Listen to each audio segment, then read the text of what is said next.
여러분 안녕하십니까? C7 매거진 굿데이 첫 소식입니다. 명성교회가 창립 40주년을 맞아서 기념 예배와 특별한 나눔 행사를 진행했습니다. 지난 시간 동안 하나님께 받은 수많은 은혜들을 이웃에게 나누자는 취지였는데요. 다양한 이유로 어려움을 겪고 있는 교회와 지역 이웃, 단체들에게 위로금을 전달했습니다. 변현준 기자입니다. 지난 1980년 서울 강동구 명일동의 상가 건물에서 시작된 명성교회의 작은 발걸음. 그리고 40년이 흐른 지금 명성교회는 전 세계 최대 규모의 장로교회로 성장했습니다. 명성교회는 복음의 오지에 수백여 명의 선교사를 파송해 세계복음화에 앞장설 뿐 아니라 군선교와 병원선교, 교정선교 등 수많은 사역을 감당해 오고 있습니다. 창립 40주년을 맞아 진행된 기념예배에서 김사만 원로 목사는 지난 시간 동안 우리 교회가 큰 축복을 받은 것은 어려운 시기에 섬김을 행하라는 하나님의 뜻이라고 강조했습니다. 이어 코로나19 사태로 전 세계가 위기를 겪고 있는 지금 교회의 기둥이라도 뽑아 어려운 이웃들을 돌봐야 한다고 당부했습니다. 이때를 위해서 하나님 은혜를 주시지 않았나 이런 마음으로 우리가 받은 은사, 은혜의 창고를 열어서 모두에게 함께하는 그런 기회로 삼아야 되겠다. 그래서 오늘이 그걸 시작하는 이 모든 위기에 있는 어려운 교회들을 내 교회같이 우리가 품고 함께 가야 된다. 교회 기둥이라도 뽑아서 살릴 수 있다면 우리는 최선을 다해야 된다. 명성교회는 이날 기념예배에서 최근 화재로 피해를 입은 교회와 지역 이웃, 경제적 어려움을 겪고 있는 교회 등 총 40곳에 위로금을 전달했습니다. 전해진 위로금은 총 3억 1,500만 원으로 정기누전으로 예배당이 전소된 여수낭도교회와 화방교회, 쌀이골교회, 원당 소망교회에 예배당 건축을 위한 지원금이 전달됐습니다. 이외에도 올해 3월 서울 강동구 고덕동에서 화재 사고를 겪은 이웃가정과 코로나19 사태로 재정적 어려움을 겪고 있는 교회와 단체 35곳에 지원금이 전달됐습니다. 김사만 원로 목사는 지난 3일 전달식에 앞서 해당 교회들을 방문해 겪고 있는 구체적인 어려움에 대해 살펴보기도 했습니다. 어려움에 처한 목회자들의 신음에 귀를 기울이고 따뜻한 위로와 격려를 전했습니다.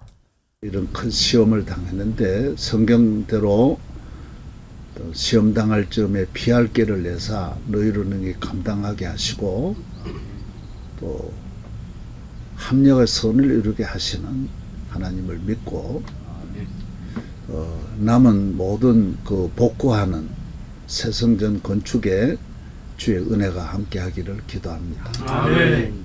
아무런 조건 없이 전해진 사랑 나눔에 눈물 어린 감사도 이어졌습니다.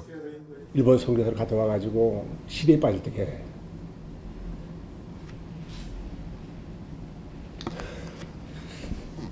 명성교회가 서떨어진 자는 오늘날 이 자리에 설 수가 없을 거였다.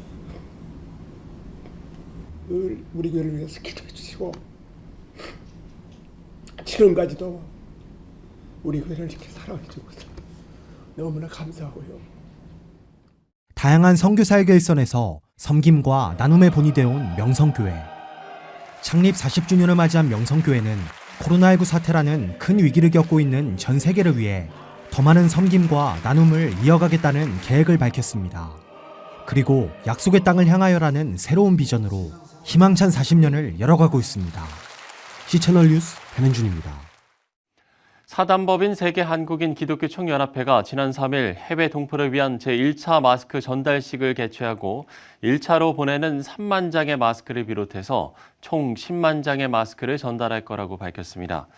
조일레 세계총 대표회장은 1차로 전달하는 마스크는 대만과 라오스, 미얀마, 멕시코 등 전 세계 15개 나라에 2,000매씩 전해질 예정이라면서 작은 나눔이지만 그리스도의 사랑을 경험하는 계기가 되기를 바란다고 말했습니다.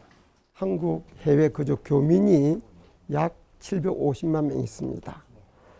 또 우리 많은 선교사님들이 선교하고 있습니다. 또 우리 많은 교민들이 어려운 그 의료 환경 속에서 마스크도 구하기 어려워서 고통을 당하고 있는 소식을 듣게 되었습니다.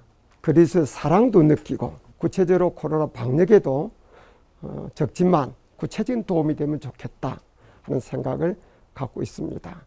세계총은 친환경 폐차장 동강 그린모터스 최우 대표의 도움으로 1차 전달 마스크 3만 장을 준비할 수 있었다면서 총 10만 장의 마스크와 방역용품을 해외 동포에게 전달할 수 있도록 많은 관심과 후원을 부탁드린다고 말했습니다. 웨슬리 사회성화실천본부가 유치원을 운영하는 모 관사의 오피스텔 무상 공여로 인천 남동구에 위치한 오병이어 기적의 선교관 5호 천사의 집을 개관하게 됐다고 밝혔습니다. 선교관을 무상으로 제공한 신미선 권사는 오피스텔을 미혼모들과 이주 노동자들의 쉼터로 제공하고자 기도해 오고 있었다면서 코로나19로 한국에 입국해 머물 곳을 고민하는 선교사와 가족들을 위해서 쓸 수 있게 돼 감사하다고 밝혔습니다. 개관식에서 감리교 미래정책연구원장 이상현 목사는 코로나19의 장기화로 거처가 없는 선교사들에게 피난처를 제공하는 등의 헌신과 도움으로 어려움들이 극복되고 있다면서 한국교회와 성도들의 지속적인 관심을 당부했습니다. 현재 감리교 웨슬리 선교관은 서울 당산역 인근 원룸 2채를 비롯해 신림과 봉화산역, 인천 등 총 18채의 선교관을 운영 중이고 추가적인 시설과 운영비 확보를 위해서 만 4명의 후원자를 모집하는 만사형통 384 운동을 전개하고 있습니다. 대북 선교단체 굿타이딩스가 지난 3일 탈북인 대학생 15명에게 장학금을 전달했습니다. 김영덕 굿타이딩스 이사장은 1년에 한 번씩 신학대학이나 일반 대학의 탈북인 학생들에게 장학금을 전달해 오고 있다면서 한국교회가 아가페적인 사랑으로 탈북인 학생들을 보살펴야 한다고 강조했습니다. 3만 5천 명의 탈북자들을 우리가 아카페적인 사랑으로 보살펴야 됩니다. 많은 고통과 시련을 왔습니다. 그렇게 온 분들에게는 우리 오만 교회가 한 사람씩 품어서 이 땅에 정착할 수 있도록 주님의 사랑을 전달하는 것이 필요합니다. 이날 장학금 전달식은 설용호 부이사장이 생명의 떡으로 오신 예수님이란 제목으로 말씀을 전한 뒤 유종만 부이사장의 축도로 마무리됐습니다.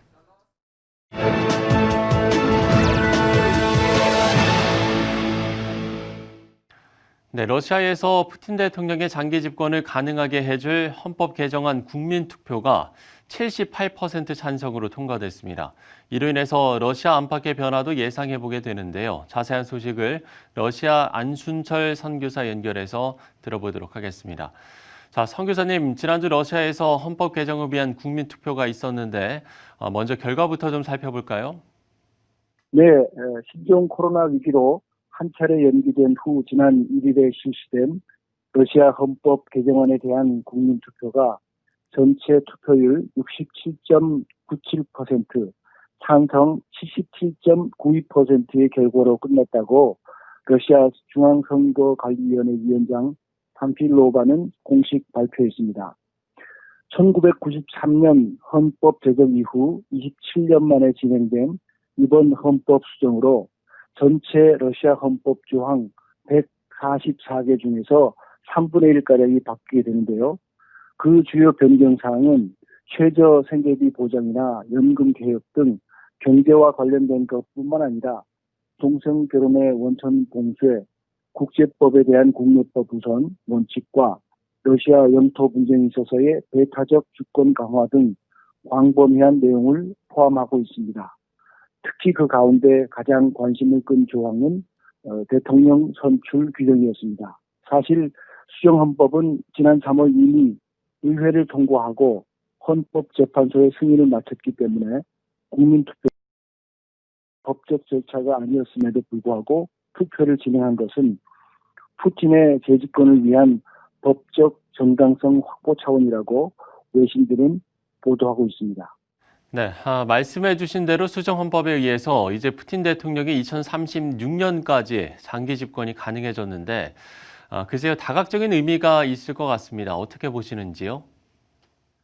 네, 대통령 선출에 관한 구헌법 조항에 따르면 연임 임기 중에 있는 푸틴 대통령은 다음 대통령 선거부터 재출마를 할 수 없는 상황이었습니다. 그런데 헌법 개정 절차가 진행되면서 하원에서 새로운 개정 헌법 조항에 현재 대통령직을 수행하거나 이미 수행한 사람의 기존 임기는 고려되지 않는다는 조항이 추가되었고, 이에 따라 푸틴 대통령이 차기 대통령 선거에 출마할 수 있는 길이 열리게 되었습니다. 결국 개정 헌법에 의해 푸틴은 2036년까지 6년씩 2번 더 대통령직을 맡을 수 있는 가능성이 생겼고, 이는 스탈린 이후 최대 36년의 독재의 길이 보장된 것으로 볼 수 있습니다. 이러한 1인 장기 집권의 형태는 중앙아시아 등 구소련 지역에서 공통적으로 보여지고 있는데요. 특히 푸틴의 장기 집권의 가능성은 대내적으로는 정치적 변화로 인한 사회 불안을 해소하고, 대외적으로는 강한 러시아 기조를 이어가는 데 도움이 될 수 있다고 러시아 현지 언론들은 예상하고 있습니다. 앞으로 러시아 국내 정세와 국제 관계 또 종교 관련으로는 어떤 정책 변화가 있을지도 궁금한데 이 부분은 어떻게 보시는지요? 네, 구소련 해체 이후 약 30년이 흐른 이 시점에서 러시아의 국내 정세는 어느 정도 연착륙했다고 평가할 수 있고, 이러한 과정에서 푸틴 대통령은 주도적인 역할을 해왔습니다. 그러나 러시아는 지역 간, 계층 간 경제적 불평등을 야기하는 부패 구조와 공정성 문제, 다민족, 다종교 정체성에 기반한 사회통합 문제, 언론의 자유와 민주적 정권 이행을 통한 정치적 안정 문제 등 향후 국내 정세의 변화를 가져올 다양한 문제들을 내포하고 있습니다. 또한 크림반도 병합에서 기인한 서방의 경제 제재, 세계의 분쟁 지역에서의 미국과의 신냉전의 가능성 등 국제적으로 러시아가 풀어야 할 과제들도 앞에 많이 놓여 있고요. 여기에 종교적으로는 러시아 정교를 중심으로 러시아인으로서의 정체성을 법적으로 보장해 가고 있는 방향으로 가지만, 러시아인들의 영적인 변화는 아직 보이지 않고 있습니다. 이러한 가운데 러시아 헌법이 러시아 사회에 긍정적인 변화를 가져올 수 있는 도구로 사용될 수 있도록 기도해 주시고, 동시에 삶의 영원한 헌법인 성경이 이들의 삶에 근본적인 변화를 가져올 수 있도록 기도해 주시기를 부탁합니다. 네, 러시아와 중국 등의 문제를 간과할 수 없는 이유는 북한 문제 등 국제 상황과 떼어서 생각할 수 없기 때문인데, 새로운 국제정세 변화의 흐름 속에 언제나 하나님의 인도하심이 개입될 수 있도록 관심과 기도가 이어져야겠습니다. 러시아 안순철 선교사와 이야기를 나눠봤습니다. 자, 국가의 지도자들을 주목하게 되는 건 그들의 생각과 의지가 국가의 운명에 큰 영향을 미치기 때문입니다. 그렇기 때문에 지도자를 보좌하는 참모들의 중요성도 이야기를 하게 되는데요. 좌충우돌 성향으로 입에 오르내리는 필리핀의 두테르테 대통령이 2년 전 신성 모독 발언을 해서 전 세계 기독교인들의 공분을 산 사건이 있었습니다. 하지만 당시 필리핀 복음주의자들은 이 논란을 통해서 오히려 선을 이루실 하나님을 보게 될 거라고 말했는데요. 이들이 국가 지도자를 올바른 길로 인도하기 위해서 택한 방법은 분노가 아닌 사랑과 기도였습니다. 필리핀에서 전해온 소식입니다. Brother Eddie Villanueva, founder of one of the largest Christian churches in the Philippines, together with other church leaders, have made an appeal to President Duterte to make a public apology to God. This, he says, is part of correcting the president in love. Mocking God, slandering God would invite the wrath of God, not only for himself, but even for the nation, being the head of the country. Who is this stupid God? Aside from the scandalous stupid God remark by Duterte, Pastor Villanueva also expressed concern over ungodly policies approved by the Duterte administration. When the policy of the government is right, we are obligated to support. But when the policy or program is anti-God, like the railroading of SOGI bill, absolute divorce, and the deliberation right now of same-sex marriage, I absolutely believe no genuine Christian should support this. While offended Christians are praying for Duterte, an initiative by the president seems to be turning this dark situation into something positive. For the first time, a team formed by President Duterte had a dialogue with the leaders of the evangelical churches. The leaders are happy because they see this as a reconciliatory effort on the part of the president. We cannot separate the state from God, and the president needs to interact with the religious leaders in order that we can chart the better future for this nation. Lucille Talusan, CBN News, Manila.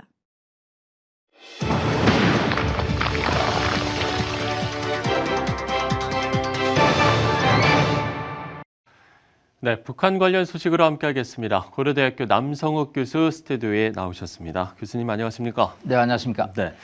자, 그야말로 김정은 위원장이 등장을 하면서 남북 관계가 숨을 좀 고르는 모습인데 이전에 이제 국합, 배드캅 이야기를 해주셨잖아요. 국합 역할을 한 겁니까? 네, 일단 김여정 부위원장이 부부장이죠, 제일 부부장이 6월 4일 날 이제 배드캅 악역을 담당하면서 대남 공격에 선두에 섰고요. 네. 남북 연락 공동 사무소를 갖다가 폭발을 했습니다. 그래서 강공을 예고를 했는데 3주 만에 이제 슬그머니 빠지면서 굿캅, 좋은 역할을 하는 이 김정은 위원장이 나타나서 이 문제에 관해서 일체 언급을 하지 않습니다. 네. 왜냐하면 나쁜 역할을 할 때는 막 얘기를 많이 하지만 또 좋은 역할을 할 때는 전혀 반응을 보이지 않죠.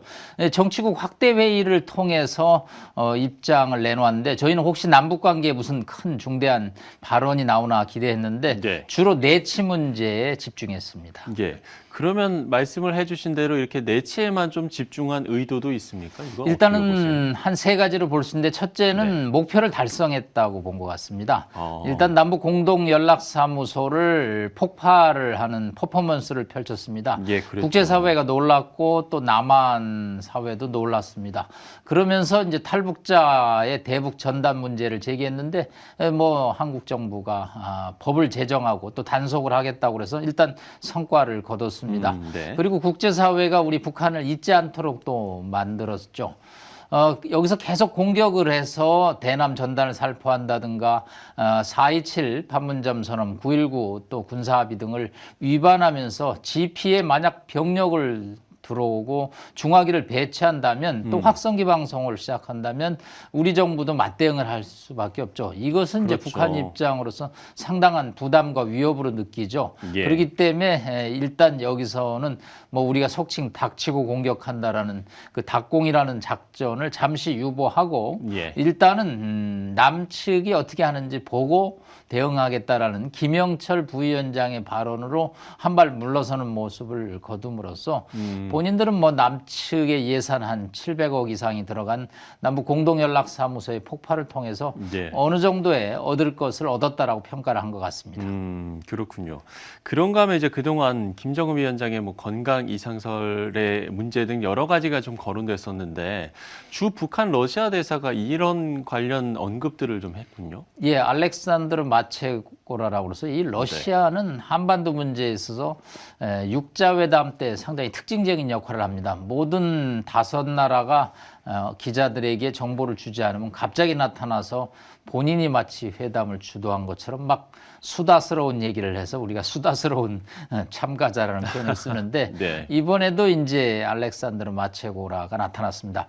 평양이 직접 얘기하기 불편하니까 아마 이렇게 외곽을 통해서 자신들의 입장을 전달하는 아마 이거는 저는 러시아와 북한이 다 합의해서 하는 거라고 봅니다. 네. 물론 뭐 타스통신 인터뷰라는 형식을 빌렸는데 외부에서 물어보고 싶고 또 북한도 뭔가 해명하고 싶은데 본인들이 얘기하면 이상한 모양새가 나오니까 외곽을 통해서 얘기를 하죠. 예. 마체고라 대사는 뭐 아주 예민한 문제 한 3가지를 집중적으로 거론했습니다. 네. 첫째는 김정은 위원장 건강 문제 없다. 사실은 4월 초부터 3주간 잠행을 했습니다. 그러다 5월 1일 날 순천 인비료 공장에 나타났습니다. 뭐 담배도 피고 뭐 그러는데 걸음걸이는 조금 아주 정상은 아닌 것 같았거든요. 그런데 이제 다시 또 한 3주간 안 보이죠. 그러니까 외신에서 아무래도 관심을 가지니까 문제 없고 그의 통신은 정상적으로 진행이 되고 있다.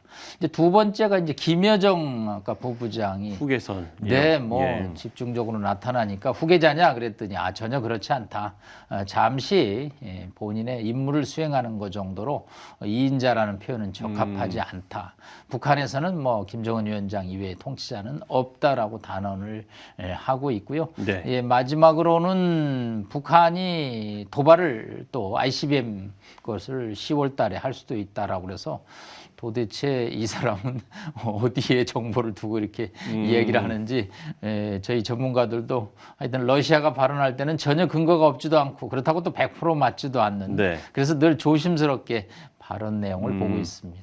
조심스럽게 이제 발언 내용을 보기 때문에 그럼 이제 무력 도발이 있을 거라는 어떤 여러 예측들도 좀 수정이 돼야 되는 겁니까? 어떻게 보세요? 일단은 이게 이제 여름, 가을 전국 스토리의 시나리오에 달려 있는데요. 네. 지금 뭐 옥토버 서프라이즈라는 단어를 쓰는데 10월에 깜짝 놀람 우리말로 표현하면 이제 북한이 도발하는 시나리오죠. 뭐 ICBM 같은 거를.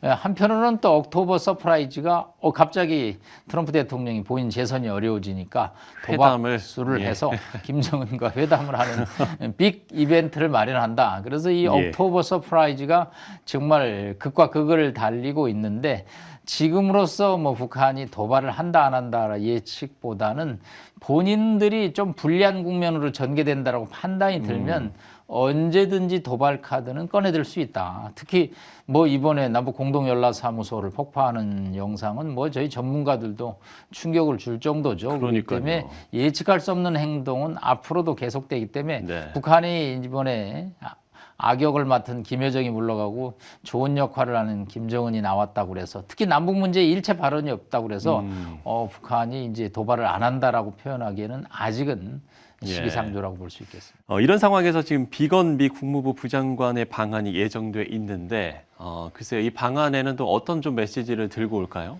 예, 3박 4일로 7일 날 일정인데 아마 하루가 줄어들어서 2박 3일 일정으로 아마 결론이 나고 일본으로 출국하는 것 같습니다. 일단 비건의 방안을 둘러싸고 약간은 동상이몽의 전략이 지금 남북미에 일어나고 있는 것 같습니다. 일단 한국은 남북 공동연락사무소의 충격을 딛고 문재인 대통령이 EU 화상 정상회담에서 북미 정상회담을 다시 한번 추진하겠다라고 그랬고요. 그 참모들이 여러 가지 연기가 모락모락 나는 이야기를 했습니다.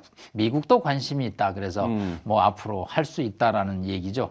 반대로 이제 비건의 방안은 상황 관리입니다.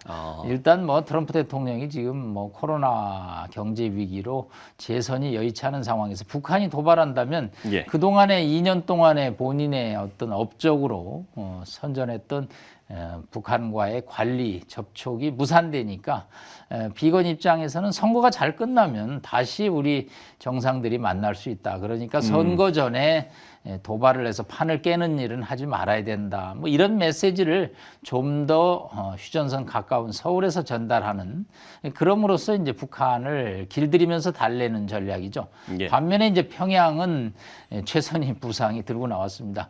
그런 걸로 우리를 유혹하지 말라는 표현이죠. 우리 정상회담 관심 없고 이 정상회담이 미국의 국내 정치의 호재, 일종의 재료로 쓰고 있는데 이런 회담 관심 없다. 그렇기 때문에 진정한 어떤 회담에 의지가 없지 않느냐는 회담에 관심이 없다라고 표현해서 남북미가 미국 11월 3일 대선을 앞두고 서로 동상이몽 속에서 움직이고 있는데 하여튼 뭐 우리 입장에서는 제발 군사적인 충돌 도발 이런 또 연락사무소 폭파와 같은 극단적인 행동이 일어나지 않기를 바랄 뿐입니다. 말씀을 해주신 대로 이제 북한은 일찌감치 북미 회담에 대한 선긋기에 나선 모습인데 그럼 교수님께서는 좀 어떻게 보세요? 북미 회담 좀 가능성이 있다고 저는 보세요? 조금 가능성이 약하다고 봅니다. 왜냐하면 두 차례 회담을 해봤거든요. 지금 뭐 스몰딜이냐 빅딜이냐 그걸 해설을 해보면 완전한 비핵화 대 완전한 제재 해제 아니면 조그만 제재 해제 대 조그만 비핵화. 그래서 이제 최근에 서훈 국정원장이 청와대 안보실장으로 가면서 스몰 딜을 강조를 하고 있죠.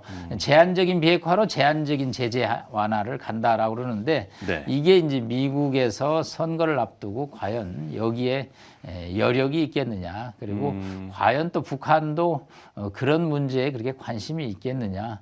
그래서 결국은 이제 북한과 미국이 일단 11월 3일 선거가 끝나고 나서 만약 트럼프 대통령이 이제 재선이 되면 트럼프가 좀 여유를 갖고 아마 하겠죠. 그러겠죠. 그러나 만약 존 바이든 민주당 후보가 당선이 되면 이거 또 시간이 상당히 걸릴 겁니다. 민주당 사람들도 북한에 대해서 이렇게 의심을 많이 하고 있기 때문에 금방 만약 바이든 후보가 당선된다고 내년 상반기, 하반기에 정상회담 같은 빅 이벤트는 저는 조금 기대하기 어렵다고 봅니다. 예, 알겠습니다. 자, 지금까지 북한 관련 소식으로 고려대학교 남성욱 교수와 이야기를 나눠봤습니다. 오늘 말씀 고맙습니다. 감사합니다. 명성교회가 창립 40주년을 맞아서 기념예배와 특별한 나눔 행사를 진행했습니다. 사단법인 세계한국인 기독교 총연합회가 지난 3일 해외 동포를 위한 제1차 마스크 전달식을 개최했습니다. 웨슬리 사회성화실천본부가 오병이어 기적의 선교관 5호 천사의 집을 개관했습니다. 대북 선교단체 굿타이딩스가 지난 3일 탈북인 대학생 15명에게 장학금을 전달했습니다.